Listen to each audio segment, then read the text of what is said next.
Yo, what's up guys, it's your boy Boogie back again with a new video. I hope you guys enjoy. Today we're going to go through all the team lists of the weekend, my key matchups every game or key players I want to watch in this one, and then we'll roll into my fantasy team and how we look going into the weekend. Couple of decent outs that I had to change around. Well, one I changed, the other one I'm waiting on, but you'll see coming towards the end of the video. If you enjoy this content, like and subscribe down below, and yeah, let's get straight into it. So first game of the weekend, we got the Eels versus the Roosters, and my key matchup in this game is going to be Sam Walker versus DCE. My other key matchup, we got Jake Trbojevic versus Victor Radley. I think the Victor Radley and Jake Trbojevic matchup is going to be awesome, especially two hard-hitting forwards that really go out of their way to smack some people. So I'm really excited to see that. No other big changes here. Obviously, Sam Walker, Luke Keary are still holding their spots there. Joey Manu's at centre. Ruben Garrick, and well, with the Seagulls, there's a lot of outs because of that whole LGBT situation. I'm not going to get into that. I'm a fun channel. I'm a positive channel, so you know it is what it is. But a lot of new faces there for the Seagulls. I don't see them really getting over the Roosters. My other key watch, I want to see James Seguiaro. Shout out to James Seguiaro. I want to hope you all the best in your return. You're going to kill it, my man. But we're going Roosters 13+. Next game of the weekend, we got the Warriors versus Storm. And my key matchups, we got Reece Walsh and Nick Meaney. So other ones, you obviously got Sean Johnson and Jerome Hughes. Both are going to be real keys to this game. Obviously, Reece is important to us with our attacking plays and stuff. Last week, we were doing really well without him for a bit. But, you know, Chanel, for me, he's not a fullback and he won't be in. When we saw Reece pace the sideline and like asked to get him in the game, you know, that's what I want to see from a player. And it sucks that he's leaving in that, but I feel like we should just run out the rest of the year with him and Outback. It is what it is. Like, we're going to lose him. So it's definitely going to be a really tough game. Obviously, other key ins, we got Marcelo Montoya playing center. I'm not too keen on that.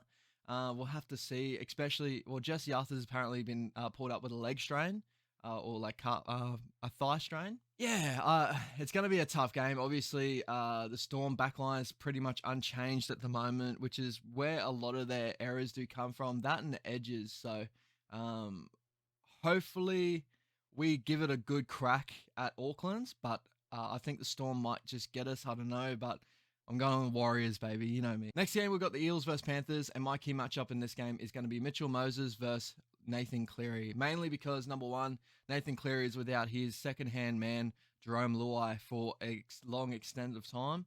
Sean O'Sullivan will be nice there, but I don't think he's a 6. So I do have a feeling that Kurt Falls will end up falling into that spot soon. Pun. Because honestly, Sean O'Sullivan's a very structured 7. He works off the back of structure. Nathan Cleary is a structured 7. They need an off-the-cuff sort of 6. Kurt Falls has that bit of off-the-cuff on him, so I would have liked to see that matchup overall. Other ins, we had Robert Jennings coming in for Stephen Crichton, who's going to be out for a couple of weeks, I think, or a week because of the concussions. No massive changes on the Eels. We got Ryan Madison at 13. IPAP's there. Everyone's looking pretty sturdy there. Obviously, Dylan Brown's going to be key for the Eels in this game as well, being, you know, Panthers without their main number 6. The Eels number 6 should stand up. I'm actually thinking the Eels might get over the Panthers in this one. I think they might get a little bit clunky to start with, the Panthers. They'll still come home really strong. It'll make it a really close contest, but I think this is where they drop their game. It has to be. You know, the Eels have this little nick over the Panthers. Next game, we got the Titans versus the Raiders, and my key players to watch is going to be Toby Sexton, Jamal Fogarty. It's going to be Aaron Booth versus Wolford. I really like those two boys. Aaron Clark versus Adam Elliott is going to be an interesting one. Aaron Clark has really found himself in that 13 role, looking really, really nice. Adam Elliott has, for me, been one of the best, one of the most improved forwards in the league. He's been amazing. Like, you know, coming to the Rays, he was always really good at the doggies. But the way he's running the ball at the moment, he's a really strong carry and breaks a lot of tackles. So I'm excited to see him play. Other ones, you got obviously AJ Brimson versus Xavier Savage. Savage is that X factor. AJ Brimson can do anything. We do see Jaden Campbell come into 14, so I will like to see him shift into fullback and then Brimson to 6 and maybe Tanner Boyd to 14. But, you know, it is what it is. Tino at front row, I really do. We got it. You know, Aaron Clark's a really good 13 now. We've just seen that. And I want to see Tino, you know, start off the game in the middle and, you know, they need to fill out their forward pack. So In this game, I got Raiders. I'm going to go Raiders. Yeah, I'm going to go Raiders. Next game, we got the Sharks versus the Rabbits. And my key matchups in this game is going to be William Kennedy versus Latrell Mitchell. Obviously, the big one, Latrell Mitchell being the guy that has pretty much changed that Rabbitohs team from what it was before, being a very mediocre team, maybe less than mediocre in some eyes, and brought him up to a team that's contending for the top 5, 4, around that range. So, excited to see how he continues out for the rest of the year. He's a gun. Other players, Cam Murray, I'm keen to see him play. Dale Finucane got 2 weeks, so he'll be out. I'm thinking Cam McGuinness goes up into that 13 role. I may have a little change around. William Kennedy, as I said last week, the guy, for some reason, I always see him, I feel like he does a lot on the field, but he doesn't get any of the fantasy points from it if you play fantasy, so I'm not too sure what the go is there.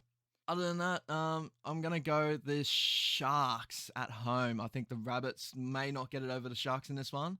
But, I think it's going to be a really good game. I'm excited for it. Next one, we got the Broncos versus West Tigers at Suncorp. And my key matchups in this game is going to be Ezra Mam versus Adam Dewey. Both really, really key matchups into their games. So, Ezra Mam has stepped up as that number 6 for the Broncos. A lot of the reason why all the Broncos are going really well at the moment. Adam Dewey, I want to see him step up now. I got him in my fantasy team. He's got the potential to be someone really, really special. I would love to see him and Jacko be paired up in the halves, but it's not meant to be apparently. Other key matchups, we got Paddy Carrigan and Jackson Hastings. We got a new debutant, Mariner, who's going in that number 4 spot for the Broncos. So get excited to see how he goes. And I want to see a little bit out of Katoni. I'd love to see Katoni make a big break in this game and that. I think the Broncos get it done and get it done well. Unless the Tigers push that effort that they put in last week. But I think that was the Cowboys. They kind of lulled into that game. So I think the Broncos will just put them off the park. First game Sunday, we got the Knights versus Bulldogs. And my key matchups in this game is going to be Anthony Milford and Adam Clune versus Matty Burton and Kyle Flanagan. Both keys to this game. I think the Knights also, their forward pack, their whole forward pack needs to really stand up now. Like good boys like Clemmer, Saifidi, Frizzell, Barnett. The other side video on the bench, a guy like Matt Croker, I rate a lot, in the Knights. I think they're going to need to stand up. Brody Jones is back. They really need to push the pace on these doggies team, but knowing the Dogs, man, they got the grind in them. So Maxi King, Paul Vaughan, Topane, he is playing that number 11 role. So it looks like Fatala Mariner has dropped out of the squad, which sucks because I really rate Fatala Mariner. Other than that, I'm really keen to see how this game goes out. Jake Averillo's back off COVID. I'm sure he'll kill it. I'm going to go doggies. I don't see anywhere where the Knights are going to play a lot better in this one, so I'm going to go doggies. The last game on your Sunday, we got the Dragons versus the Cowboys, and my key watchers, we got Benny Hunt versus Jaddy Townsend. Other ones, we got Tarek Sims versus Jason Tamolo. Jeremiah Nanai versus either Billy Burns or Jaden Seward. Nanai has been amazing. I didn't expect this out of a guy like him, but he's a freak. He's playing so well. Luciano Leilua is still in that front row spot. Yeah, there's not really much else to say. We got Jackie Bird in the center role on the other side with Fagai. Maybe he gets a couple of nice touches as well. Scotty Drinkwater versus Moses Mbai is going to be a weird matchup as well. I'd love to see Tyra Sloan get that fullback role, but I don't know if they've broken his confidence in the Dragon squad at the moment. I'm really disappointed how they gone about that Sloan move. I think Sloan needs to build into a really good player. So I got the Cowboys in this one. All right, so this is how my team ends up running out this weekend. So the big trade I had to do is obviously I had to take out Kula. And I put in Suwali. So I thought Suwali was around that same price range. I'll slot in and out. I think Suwali is going to be on a nice run to the end of the year. I think the Roosters are chasing to get to that 8 spot. So they're going to play as hard as they can. And especially on the weekend with a whole lot of new debutants for the Manly Seagulls, I see a lot of opportunities for someone like Suwali. So other than that, there's no other changes. So we'll run through the team list and then we'll go through my thoughts of who I might bring in next week. And, I am lacking on the bench a little bit, and this is what comes to the end of the year now, but I still got 3 trades left. I want to hold on to them other than injuries and stuff. Ponga is going to be leaving soon. So because he's not in for the rest of the year. These are the talks, but he's definitely not in this week. So I want to look at him for maybe like someone like a Brendan Smith or something like that for the end of the year, but we'll soon see. We got Teddy at fullback with Drinkwater and Nico Hines. I think that's a really good back line. Scotty Drinkwater will definitely bounce back from last week, so I'm excited to see how he goes. We got Tungo and Joseph Sawali as my centers. We got Dewey and Nathan Cleary with the captain this week. I think he's going to be, maybe, I don't know if I'll put him captain this week. Comment down below. I probably will. I'll just keep Cleary as captain. He's the most consistent captain out there. Tohu Harris and Dave Fafita is back in my edge roles. I'm excited to see Dave Fafita off another week in that starting second row role.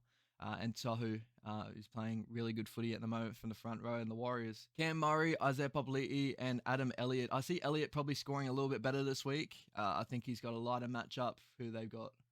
They got the Titans, so they got a little bit of a lighter matchup there. So I'm excited to see how he goes. Isaiah Papali'i, I want to see him around the same sort of score. It's been nice, see him up that high. And Cam Murray, I'm really excited to see how he goes in this matchup. Harry Grant, still my starting hooker, 55 off a really weird game from him. So I do see a bigger score out of him this week.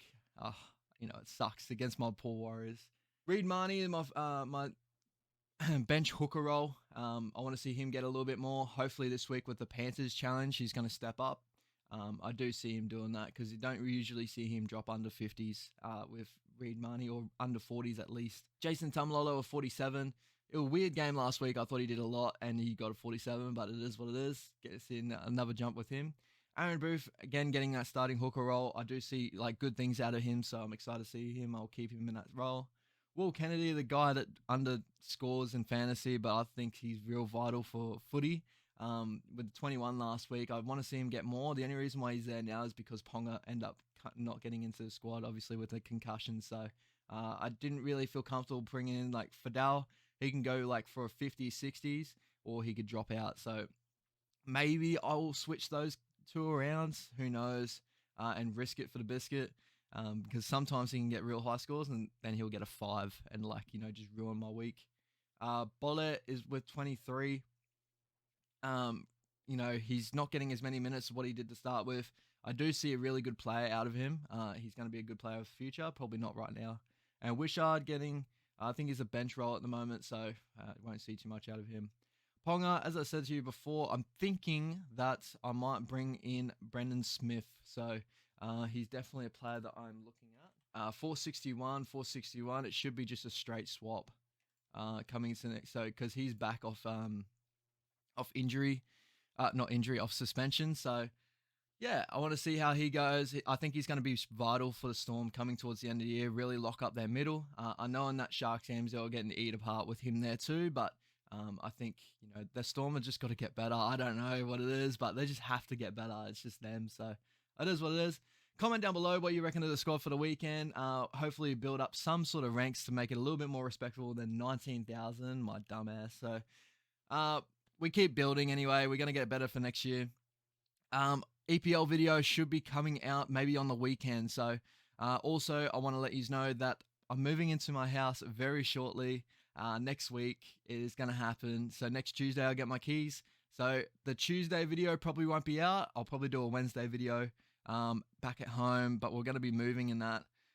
If you do expect a late video, maybe on a Thursday or something like that, but I'll try and figure out. So next week's going to be a real weird period.